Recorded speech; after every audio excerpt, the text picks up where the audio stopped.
అందరికీ good morning. ఈరోజు paper న్యూస్లో మనం చూసుకుంటే మెగా డిఎస్సి మెరిట్ జాబితా నేడే అని చెప్పేసి ఇవ్వడం జరిగింది. అదేవిధంగా అభ్యర్థుల వ్యక్తిగత లాగిన్ ద్వారా కాల్ లెటర్ను డౌన్లోడ్ చేసుకోవచ్చు. మంత్రి నారా లోకేష్ వెల్లడి అని చెప్పేసి ఇచ్చారు. అంతేకాకుండా మనం పరిశీలిస్తే ఇక్కడ ఈరోజు మనం పరిశీలించినప్పుడు మెరిట్ లిస్ట్ను ఈరోజు ఇవ్వడం జరుగుతుంది. తర్వాత వాళ్ళ వ్యక్తిగత లాగిన్లోకి వెళ్ళి సైట్లో వాళ్ళు డౌన్లోడ్ చేసుకోవాల్సి ఉంటుంది. అంటే వాళ్ళకు వచ్చిందా లేదా, సెలక్షన్ లిస్ట్ వచ్చిందా లేదా అనేది ఒక లిస్ట్ అవుట్ వస్తుంది. సెలెక్ట్ అయినటువంటి వాళ్ళు ఏం చేస్తారంటే కావలసినటువంటి సర్టిఫికేట్లు తీసుకొని మనకు సేమ్ నిన్న చెప్పినట్టుగా ఏమి ఇవ్వడం జరిగింది, ఒక ఒరిజినల్ సర్టిఫికేట్స్, అది 3 సెట్ల యొక్క అటెస్టెడ్ జిరాక్స్లు, తర్వాత మనకు ఈ 5 పాస్పోర్టులు తీసుకొని వెళ్ళండి అని చెప్పేసి ఇవ్వడం జరిగింది ఈరోజు. కాబట్టి ఇక్కడ చూడండి, ఈరోజు న్యూస్లో మెగా డిఎస్సి మెరిట్ జాబితాను శుక్రవారం విడుదల చేయనున్నామని విద్యా ఐటీ శాఖ మంత్రి నారా లోకేష్ ఒక ప్రకటనలో తెలిపారు. క్రీడా కోటా మెరిట్ జాబితా పూర్తయినందున మెరిట్ జాబితా విడుదల చేసేందుకు ఏర్పాటు చేస్తున్నామని వెల్లడించారు. మెరిట్ జాబితా డిఎస్సి అధికారిక వెబ్సైట్లో ఉంచుతాము. అభ్యర్థులు ఈ వెబ్సైట్ నుంచి మాత్రమే సమాచారం పొందాలి. వివిధ కేటగిరీలకు సంబంధించి పోస్టుల నియామక ప్రక్రియలో భాగంగా జోన్ ఆఫ్ కన్సిడరేషన్లోకి వచ్చిన అభ్యర్థులకు తమ వ్యక్తిగత లాగిన్ ద్వారా కాల్ లెటరు అందించనున్నాము అని చెప్పేసి అన్నారు.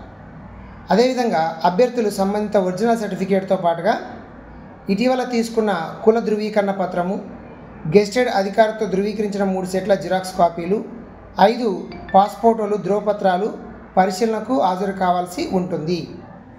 పరిశీలనకు హాజరు కావడానికి ముందే సంబంధిత సర్టిఫికేట్లను వెబ్సైట్లో అప్లోడ్ చేయాలి. పరిశీలన సమయంలో సమర్పించాల్సిన సర్టిఫికేట్ వివరాలతో కూడిన ఒక చెక్లిస్ట్ను వెబ్సైట్లో ఉంచుతాం. ధ్రువపత్రాల పరిశీలనకు అభ్యర్థి హాజరు కాకపోయినా, సరైన సర్టిఫికేట్లు సమర్పించకపోయినా తగిన విద్యార్హతలు లేనట్టుగా పరిగణించి ఆ తర్వాత ఉన్న అభ్యర్థికి అవకాశం ఇవ్వడం జరుగుతుంది అని తెలిపారు. అంటే ఇక్కడ మనకు ఖచ్చితంగా సర్టిఫికేట్ వెరిఫికేషన్ వెళ్ళేలోపే మనం ఏం చేయాల్సి ఉంటుంది అంటే అన్నీ అప్లోడ్ చేయాల్సి ఉంటుంది. ఒకవేళ చెప్పాను కదా, అక్కడ ఏదైనా ఉంటే మనం మిస్ అయి ఉంటే ఆ సర్టిఫికేట్ వెరిఫికేషన్లో కూడా అప్లోడ్ చేయడానికి అవకాశం ఉంటుందని ఇవ్వడం జరిగింది. తర్వాత మనకి ఇక్కడ ఇంకొక విషయాన్ని మనం పరిశీలించాల్సినటువంటి అంశం ఉంది. ఏంటంటే మనకు ముఖ్యంగా కర్నూలు జిల్లాకు సంబంధించి సర్టిఫికేట్ వెరిఫికేషన్ సెంటర్స్ను కూడా ప్రకటించినట్లు ఒక విషయం తెలుస్తుంది. ఇది ఎంతవరకు నిజం అనేది ఇంకా రేపు గ్యారంటీగా క్లారిటీ రావడం జరుగుతుంది. ఎందుకంటే శనివారము జిల్లా స్థాయిలో మీటింగ్ జరుగుతుంది కాబట్టి అక్కడ తెలియజేస్తారు. Rayalaseema university Kurnool second grade teachers వారికి 1827 మందికి సర్టిఫికేట్ వెరిఫికేషన్ జరుగుతుంది. అదేవిధంగా శ్రీ రాఘవేంద్ర బీఈడి కాలేజు, అదేవిధంగా మారుతి ఎస్టేట్ సెకండ్ నన్నూరు కర్నూలులో ఇక్కడ స్కూల్ అసిస్టెంట్ లాంగ్వేజ్ వాళ్ళకి 314 మందికి సర్టిఫికేట్ వెరిఫికేషన్ జరుగుతుంది ఇచ్చారు. అదేవిధంగా Srinivas BEd college, Maruti estate Nannur Kurnool school assistant non language వాళ్ళకి 537 మందికి సర్టిఫికేట్ వెరిఫికేషన్ జరుగుతుందని చెప్పేసి మనకు ఒక విషయాన్ని తెలియచేయడం జరిగింది.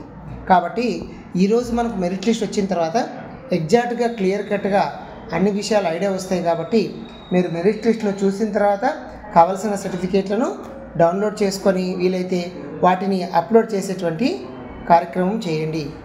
Thank you.